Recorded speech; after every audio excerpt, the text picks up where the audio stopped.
just came back from a road trip down south. I visited Pennsylvania, Maryland, Virginia, and North Carolina. Pretty sure those were all the states I covered. There might have been another one, but I don't think so. They seem like a lot because they're so big and there was a lot of driving involved. Speaking of driving, that was the first thing I learned on this trip, which is that I don't like to drive for 5 hours straight.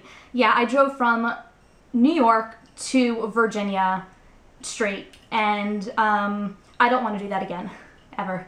I'll do it again just with stops because it was pretty tough. The second thing I learned on this trip is that you should always have a backup plan in case there's a tornado watch when you want to go to the national park that you're going to visit. Luckily, we did have a backup plan, and so sitting in the downpour in the parking lot of a 7-Eleven somewhere in Virginia, we were able to renegotiate our road trip plans and actually was able to double back at the end of the trip and visit Shenandoah, which is the national park I previously mentioned, not by name though. It was all good in the end, even though we really wanted to go further south and that didn't work out, but that's fine because it was fun in the end. Number 3 on the list of things I learned on this trip is that when you're on a hike and you think you're on the right trail, you might want to ask multiple people to make sure you're on the right trail. It's not enough just to ask one person. You may want to ask 3 in case you're higher up the mountain than you're supposed to be on a completely different trail, or if you're across the road from the trail you're supposed to be on, or even if you're on the right trail and you're just going to the parking lot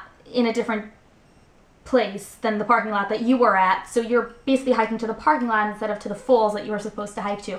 So just in case any of those things happen, you might want to ask more than one person where you are. Number 4, in connection to hiking, is that if you get a mysterious bite in a wooded area that probably has ticks and or spiders, you might want to get it checked out just to make sure it's not poisonous or carrying any kind of diseases of any kind. Also of note is that apparently the South isn't over the Civil War. See, coming from the North as I do, the Civil War is something that was very, very sad and also happened a very, very long time ago. And you read about it in the history books, or if you're the reading kind, you can read about it in books, as I have done.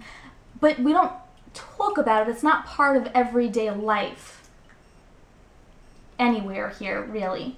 So when you go down south, it's a pretty big shock. Forget the Confederate flags, but just their battlefields all over, and there's museums. And speaking of museums and stuff, apparently you can add the word historic to any city in the South and you get an instant tourist attraction. Last but not least, if you want to visit Amish Town, you might want to do it not on a Sunday.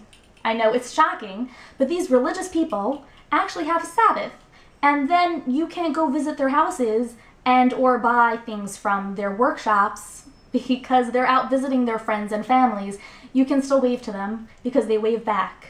Yes, they're people too. Shocking, I know. Second time I use the word shocking, I think, in this video. Also, shocking. There you go, 3 times. Okay.